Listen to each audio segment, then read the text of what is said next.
చదువుతూ పోరాడం చదువుకై పోరాడం చదువుతూ పోరాడం చదువుకై పోరాడం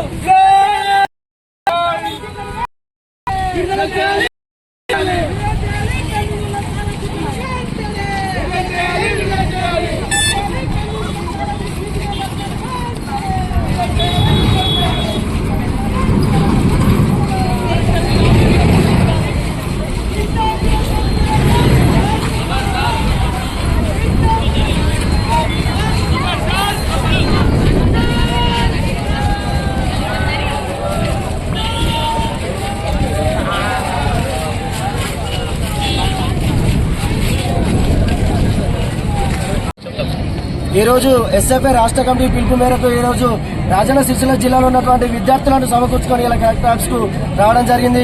దీనిలో ముఖ్య ఉద్దేశం ఏంటంటే ఏదైతే రాష్ట్ర వ్యాప్తంగా ఉన్నటువంటి విద్యార్థులకు ఇప్పటివరకు ఇంటర్మీడియట్ కానీ డిగ్రీ కానీ పీజీ ఏదైతే బీఈడీ ఎంబీఏ సంబంధించిన విద్యార్థులకు స్కాలర్షిప్ ఫీజు రియంబర్స్మెంట్ రాలేని పరిస్థితి ఉంది. ఏదైతే రాష్ట్ర వ్యాప్తంగా ఉన్నటువంటి 8,000 కోట్ల రూపాయల ఇప్పటి వరకు బడ్జెట్ రిలీజ్ చేయలేని పరిస్థితి ఉంది. గతంలో ఏదైతే టీఆర్ఎస్ ప్రభుత్వం గొప్పలు చెప్పుకుంది విద్యార్థులు బాగుపరచు ఇక్కడ ఏదైతే రాజన్న సిరిసిల్ల జిల్లాలో కేటీఆర్ పాలించినప్పటికీ కూడా అప్పుడు ఏదైతే ఇక్కడేసిన గొంగడి అక్కడ ఎట్లా ఉందో ఇప్పుడు కూడా అదే పరిస్థితి ఉంది. కాబట్టి గత ప్రభుత్వం ఏదైతే విద్యా వ్యవస్థను నష్టపట్టించారో ఇప్పుడు కూడా కాంగ్రెస్ పాలన కూడా అదే రీతిలో కొనసాగుతా ఉంది. ఏదైతే ప్రజాపాలన అని చెప్పేసి అన్నారో ఇప్పటివరకు ప్రజాపాలన సాగంగా దానిలో భాగంగా విద్యార్థులు ఎలాంటి న్యాయం చేయలేని పరిస్థితి ఉంది. ఇప్పటికి 8 నెలలు అయినప్పటికీ కూడా ఒక్క విద్యాశాఖ మంత్రి కేటాయించలే పరిస్థితి ఉంది. మరి ఎక్కడుంది విద్యాశాఖ మంత్రి, ఎక్కడుంది విద్యా వ్యవస్థను ఎక్కడ భ్రష్టుపట్టిస్తున్నారని చెప్పేసి ఈ సందర్భంగా తెలియజేసుకున్నాను. ఇప్పటికైనా ఏదైతే గతంలో టీఆర్ఎస్ ప్రభుత్వం ఏదైతే విద్యారంగాన్ని ఇట్లా ఏదైతే అంగడి చేసిందో అలాంటి పరిస్థితి రాకుండా చూసుకోవాలని చెప్పేసి ఈ సందర్భంగా తెలియజేస్తున్నాం. భవిష్యత్తులో ఇలాంటి విద్యా వ్యవస్థను భ్రష్టుపట్టించే పరిస్థితి వస్తే ఎస్ఎఫ్ఐగా ఏదైతే భవిష్యత్తు కార్యాచరణ రూపొందించుకొని ధర్నాలు రాస్తారోకలు నిర్వహించి విద్యార్థుల పక్షాన నిలబడి ఉద్యమాలు చేపడతామని చెప్పేసి ఈ సందర్భంగా తెలియజేసుకున్నాను. ఎస్ఎఫ్ఐ జిల్లా అధ్యక్షుడు నా పేరు మంగళ.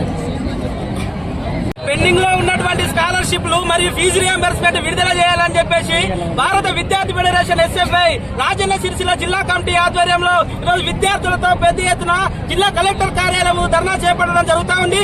మరి స్కాలర్షిప్లు ఫీజు రియంబర్స్మెంట్ విడుదల చేయాలని చెప్పేసి ఈరోజు తెలంగాణ రాష్ట్ర వ్యాప్తంగా ఉన్నటువంటి రాష్ట్ర కమిటీ పిలుపు మేరకు అన్ని జిల్లాలలో కూడా ఈరోజు అన్ని కలెక్టరేట్ల ముందు ఈ కార్యక్రమం నిర్వహిస్తా ఉన్నాం. ఎందుకంటే గత టీఆర్ఎస్ పాలనలోనే విద్యారంగం మొత్తం సంక్షేమంలోకి నెట్టబడింది.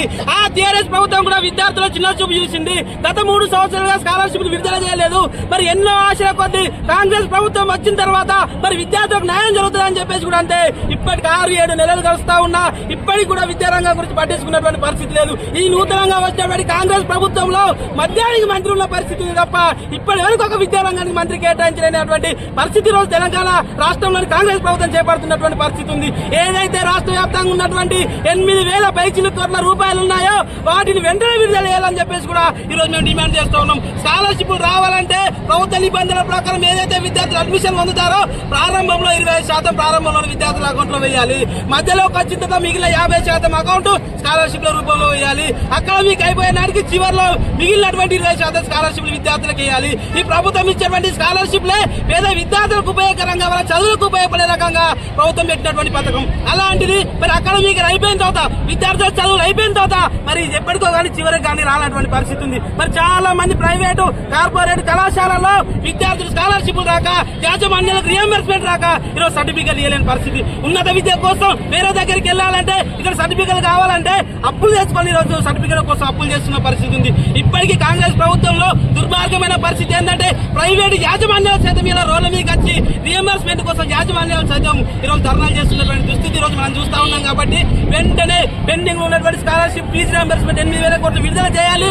విద్యారంగ సమస్యలు పరిష్కరించాలి. ఒక విద్యాశాఖ మంత్రి వెంటనే కేటాయించాలని చెప్పేసి కూడా మేము డిమాండ్ చేస్తా ఉన్నాం. లేని ఏడల భవిష్యత్తులో రాష్ట్ర వ్యాప్తంగా గత బీఆర్ఎస్ ప్రభుత్వానికి ఏదైతే ఉన్నటువంటి విద్యార్థులు కావచ్చు, నిరుద్యోగులు కావచ్చు, యువత మొత్తం ఏకమై ప్రభుత్వాన్ని గద్దెదించిందో మరి కాంగ్రెస్ ప్రభుత్వానికి కూడా సమస్యలు పరిష్కరించకపోతే మరొకసారి కూడా పెద్ద ఎత్తున ఉద్యమం రాబోతుందని చెప్పేసి కూడా హెచ్చరిస్తా ఉన్నాను. నా పేరు మల్లారా ప్రసాద్, ఎస్ఎఫ్ఐ రాజన్న సిరిసిల్ల జిల్లా కార్యదర్శి.